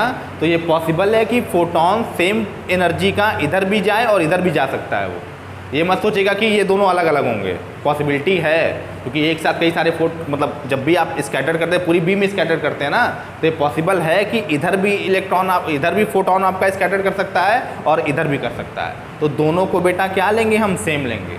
आप कंफ्यूज मत होइएगा कि यार एक को लैम्डा, ये दूसरा फोटोन है, दूसरा फोटोन है। हम दोनों पॉसिबिलिटी डिस्कस कर रहे हैं, इसीलिए हम एरर निकाल रहे हैं। जब पॉसिबिलिटी आप डिस्कस, तभी एरर निकालते हैं आप। अगर आप क्लासिकल मैकेनिक्स में चलते हैं तो वहाँ पे एरर आप नहीं निकालते हैं। क्वांटम मैकेनिक्स में आप पॉसिबिलिटी लेके चलते हैं। जब पॉसिबिलिटी आती है बेटा तभी आपका एरर आता है। प्रोबेबिलिटी में डील करते हैं आप, और प्रोबेबिलिटी किसी चीज़ को लेके श्योर नहीं होती है। प्रोबेबिलिटी खाते ही होती है कि अनसर्टेन होती है, फिर भी सर्टेन रिजल्ट देती है हम लोगों को। ठीक है ना। तो यहाँ प्रोबेबिलिटी में डील कर रहे हैं आप। क्वांटम मैकेनिक्स में प्रोबेबिलिटी में डील कर सकते हैं। क्लासिकल मैकेनिक्स में एग्जैक्टनेस होता है। जैसे क्लासिकल मैकेनिक्स क्या कहेगी कि आप इस दीवार को क्रॉस करके नहीं जा सकते हैं, पर क्वांटम मैकेनिक्स कहता है नहीं, आप इस दीवार को पार करके भी जा सकते हैं। हाँ, इस बात की प्रोबेबिलिटी क्या है, कम है। बात समझ आ रहा है ना, प्रोबेबिलिटी है पर प्रोबेबिलिटी क्या है, कम है। क्वांटम मैकेनिक्स कभी भी ना नहीं करती है। क्लासिकल मैकेनिक्स में एग्जैक्ट सिचुएशन होता है कि आप दीवार को क्रॉस करके नहीं जा सकते हैं, पर क्वांटम मैकेनिक्स कहता है नहीं। अभी आपको और इसका एक और बढ़िया एग्जांपल देंगे, जब लीनियर हार्मोनिक ऑसिलेटर पढ़ाएंगे तो आपको एग्जांपल देंगे, तो आपको बताएंगे कि क्वांटम मैकेनिक्स जो है वो क्लासिकल मैकेनिक्स से ज़्यादा क्या है, लॉजिकल है। वहाँ पर आपको समझ में आएगा धीरे धीरे। अभी जब आएंगे उस टॉपिक पर तो आपको समझाएंगे क्लासिकल क्वांटम मैकेनिक्स जो है वो क्लासिकल मैकेनिक्स से ज़्यादा लॉजिकल होती है, ठीक है। तो वहाँ पर आपको हम बताएंगे, ठीक है। अभी आप ये समझिए कि फोटॉन्स के स्कैटर्ड होने की ये भी पॉसिबिलिटी है और ये भी पॉसिबिलिटी है, तो दोनों पॉसिबिलिटी हम ले रहे हैं, ठीक है। मिनिमम एंगल की पॉसिबिलिटी ये है, मैक्सिमम एंगल की बेटा पॉसिबिलिटी क्या है, ये है। और फिर जो दोनों का डिफरेंस होगा वही क्या दे देगा हमको, एरर दे देगा। बात समझ आ रहा है ना, कैलकुलेशन वही क्या दे देगा हमको, एरर दे देगा, ठीक है। चलिए आइए, अब इसमें से इसको माइनस कर देते हैं। देखिए आप इसमें से इसको माइनस कर सकते थे, पर फिर होगा क्या, साइन में नेगेटिव आ जाएगा, तो नेगेटिव पॉजिटिव को मतलब है नहीं, दोनों का डिफरेंस लेना है हम, तो इसमें से इसको हम क्या कर देते हैं, माइनस कर देते हैं। बात समझ आ रहा है ना, आप इसमें से इसको माइनस कर सकते थे, पर एरर जो होगी वो नेगेटिव आ जाएगी, और आपको पता है कि एरर नेगेटिव नहीं होती है, ठीक है ना। एरर नेगेटिव नहीं होती, एरर नेगेटिव का कोई मतलब नहीं होता, ठीक है ना। तो इसमें से बेटा इसको हम क्या कर देंगे, माइनस कर देंगे, ठीक है। चलिए आगे लिखिए, पढ़िए आगे लिखिए, क्या लिखा बेटा, देन अनसर्टेनिटी hence uncertainty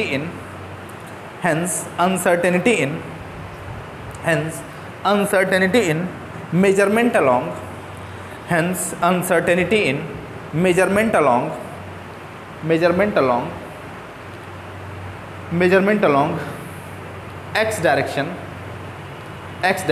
क्या हो जाएगा बताइए,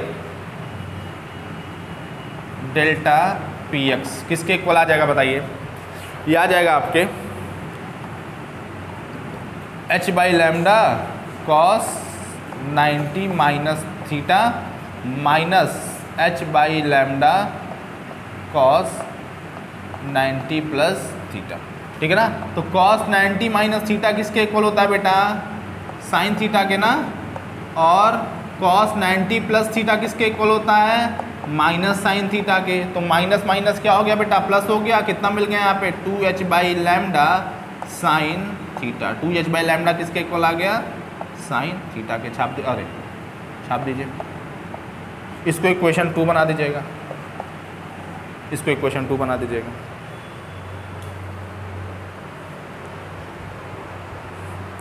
ठीक है। फिर लिखिए multiplying equation 1 and 2, multiplying equation 1 and 2, multiplying equation 1 and 2, multiplying equation 1 and 2, we get, multiplying equation 1 and 2 we get 1 और 2 को मल्टीप्लाई करने पे क्या होगा बेटा, क्या होगा बताइए, lambda upon 2 sine theta into किसके बताइए, 2h by lambda sign theta के। देखिए साइन थीटा साइन थीटा क्या हो गया, कैंसिल हो गया, लैम्डा लैम्डा क्या हो गया, कैंसिल हो गया, 2 क्या हो गया, कैंसिल हो गया। तो क्या मिला आपको, आपको मिला delta x into delta p x किसके इक्वल आ गया बताइए, h के। और यही हाइजेनबर्ग अनसर्टेनिटी प्रिंसिपल होता है क्या, छाप दीजिए भाई। हमने कहा था h में भी लिखते हैं, h क्रॉस में भी लिखते हैं, तो कोई टेंशन लेने की ज़रूरत नहीं है, ठीक है भैया। चल ठीक है बाबू, कोई डाउट नहीं ना है। चलिए एक काम करिएगा, इसको एक बार पढ़ लीजिएगा अच्छे से, कोई डाउट हो कल हमसे पूछ लीजिएगा, ठीक है ना। चलिए आगे लिखिए, फिर लिखिए, आगे लिखिए, लिखिए 10वीं सी दैट, 10वीं सी दैट, 10वीं सी दैट, 10वीं see that the product of, 10वीं see that the product of uncertainty in position, 10वीं see that the product of uncertainty in position, uncertainty in position and linear momentum, and linear momentum, and linear momentum is equal to Planck constant h, Planck constant h। फिर लिखिए since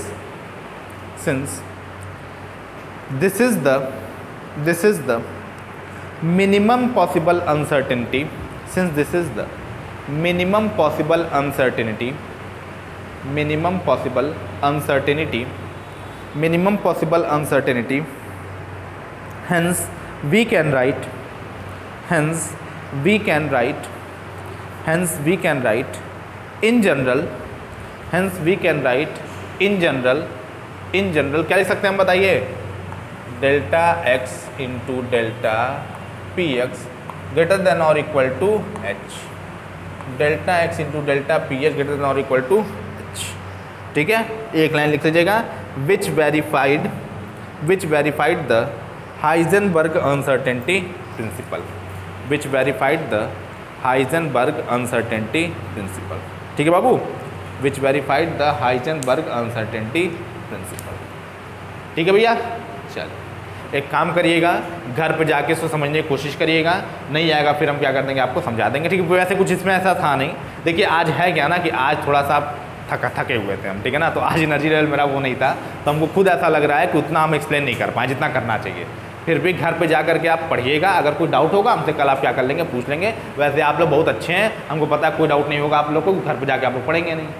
ठीक है ना, तो आप लोग बहुत अच्छे हैं, आपके टैलेंट पे कोई भरोसा, कोई मतलब कोई शक नहीं है हमको इस चीज़ पे कि आप घर पे जाके पढ़ेंगे नहीं, पर एक बार रिवाइज कर लीजिएगा। मान लीजिए कोई डाउट निकल के आता है तो पूछ लीजिएगा। ठीक है बाबू, बता दें। चल, तो आज की सेवा करते हैं समाप्त। मुलाकात कब होगी आप लोगों से, अब कल ही होगी, कल 6 बजे, ठीक 12.5 घंटे बाद, नहीं 11.5 घंटे बाद, नहीं 12.5 घंटे बाद। अच्छे से खाइए पीजिए सोइए, 12.5 घंटे के बाद फिर मुलाकात होगी।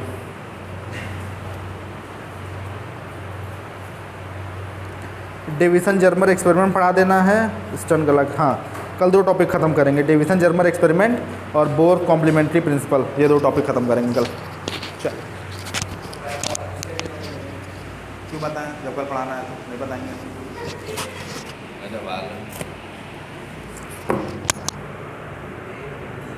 देख लेते, कहाँ देखते, इंटरनेट पे